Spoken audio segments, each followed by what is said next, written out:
one of the biggest diseases of the heart is al-kibr. It is pride. And pride is when a person is proud of themselves, proud of their color, proud of their height, proud of their money, of their family's name, of the language that they speak. The ulama tell us, for all of these diseases of the heart, there is a knowledge cure and there is an action cure.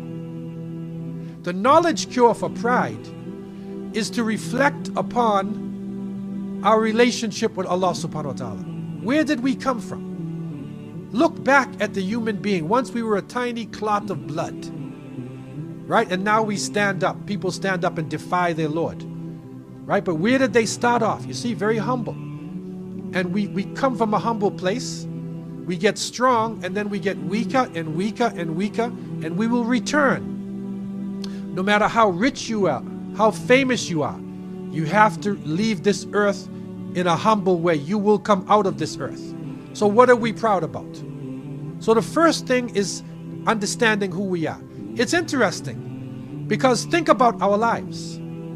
Okay, especially a person who feels they're physically fit. At any moment, you can drop dead on the ground. There are some people who are professional football players, right? Super Bowl that they're ready to play. Gladiators. And then one day he walks on the field and he just drops dead. He just has a heart attack and dies. You can drive in your vehicle and gone in a minute. Even the richest person on earth, even the heads of state, will fly in the plane and suddenly the plane crashes. So none of us have really any control over our destiny, you see? So why are we proud? We should be thankful that Allah Azza wa Jal gave us life. We should be thankful for the things that we have. The second part of the cure is the action cure. And the action cure here comes in physically. If we can't control our pride, then we need to do things that humble us. Do hard physical labor. You'll see the Prophet ﷺ in the day of the Khandaq, when they were digging the trench, when the Ahzab was about to attack them, he was carrying the bricks himself, doing hard labor, taking the same as everybody takes. A simple life. It is reported Abdullah ibn Mas'ud radiallahu anh came into the house of the Prophet ﷺ, and Ibn Mas'ud was considered to be probably the closest to Rasulullah ﷺ in the way he looked and the way he acted, the closest one.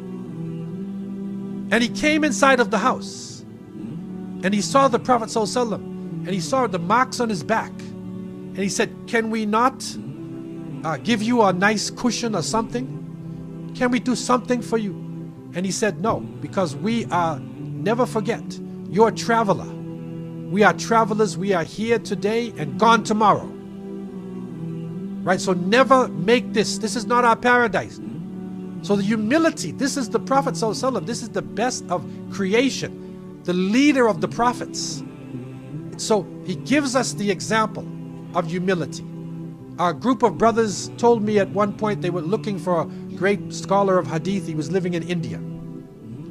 Then they went to the house and they sat down, and an elderly man came out and gave them water and they washed their hands. Then the elderly man came and gave them food and they ate their food. Then they said, okay, where's the sheikh?